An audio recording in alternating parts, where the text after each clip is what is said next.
get them to a point, you know, where they can go to, oh boy. That sucks. Yeah, it sure does.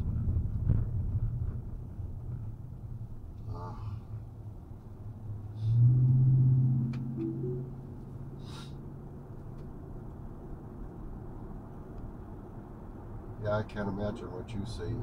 I've seen it all. Death, all of it. Yeah. The deaths definitely take a toll on me.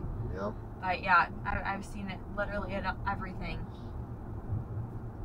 It's hard if you're not able to, I hate to say, harden your heart against it. You do have to. Yeah.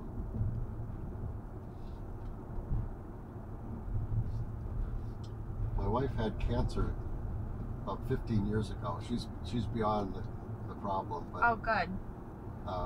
When we went and saw the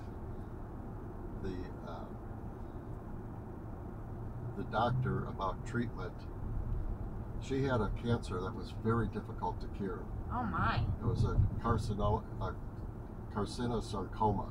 Oh my. So 2 different cancers in the same tumor. And we're sitting there. My daughter, who's a physician, was there with me and her. And the physician's talking about it, and he's very non-personal. I thought that he was very cold. And my daughter did too. My wife didn't.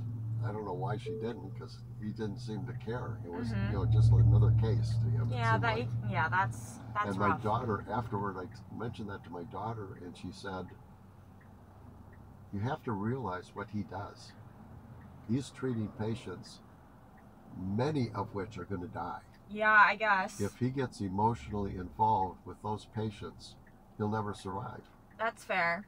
He'll never survive." And to a large extent, you're in the same situation. Well, but also I feel like in that position though, you still have to you can harden yourself, but also, you know, when you're treating somebody that's dying, you have to you know, at least show a little compassion. But especially with working with kids, it doesn't matter. I have to be empathetic. I can't.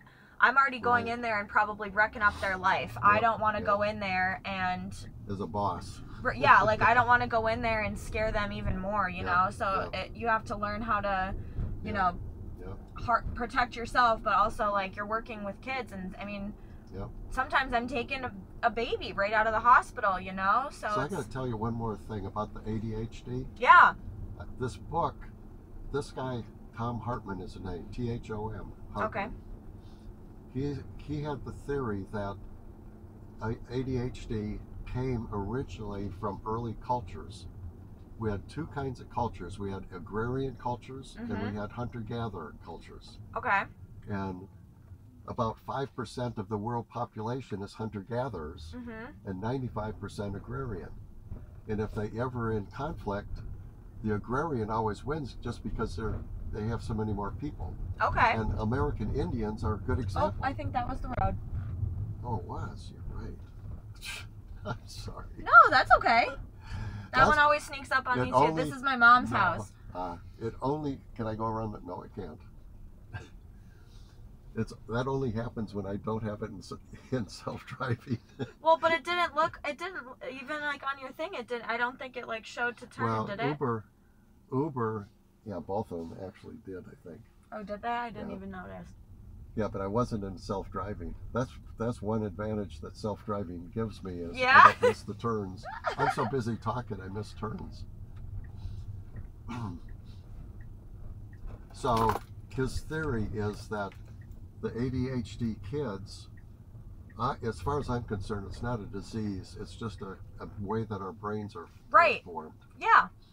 And Thomas Edison almost certainly had it. Oh, yeah. And many other artists. Yeah, it just wasn't talked about. So he calls these kids hunters.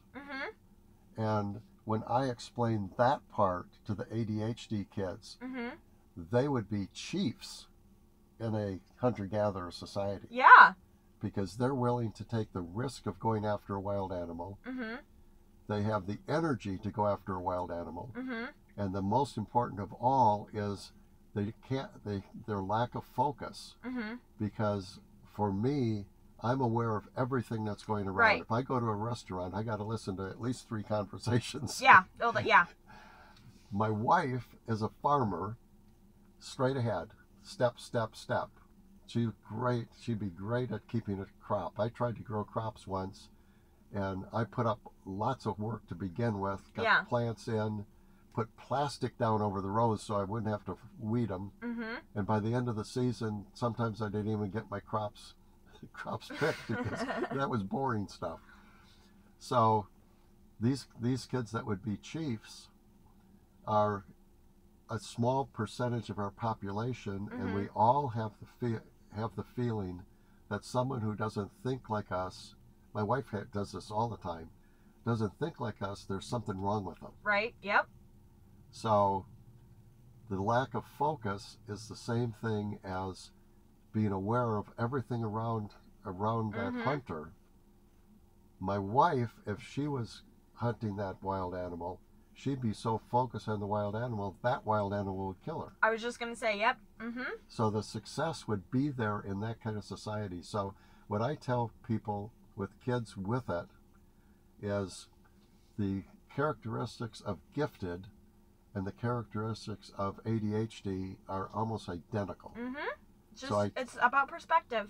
I encourage everyone that has a child like that, especially early on, get them tested for giftedness, because if they have the same issues, but if they're diagnosed as gifted, then they're going to be looked at from a positive standpoint instead of a negative standpoint. And I'll tell you that the very top one in both lists, because I looked at the list of a National Association of Parents of Gifted Children, okay, and then the psychological analysis.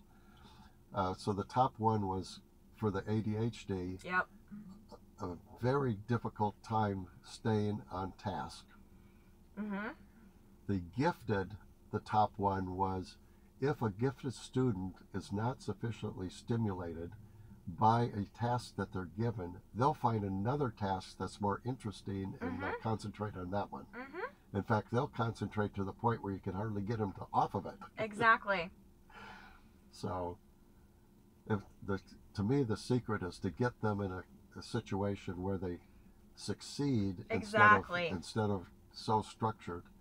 So I've got one. Are you in a hurry? I do, actually. Unfortunately, I have to get to work. But honestly,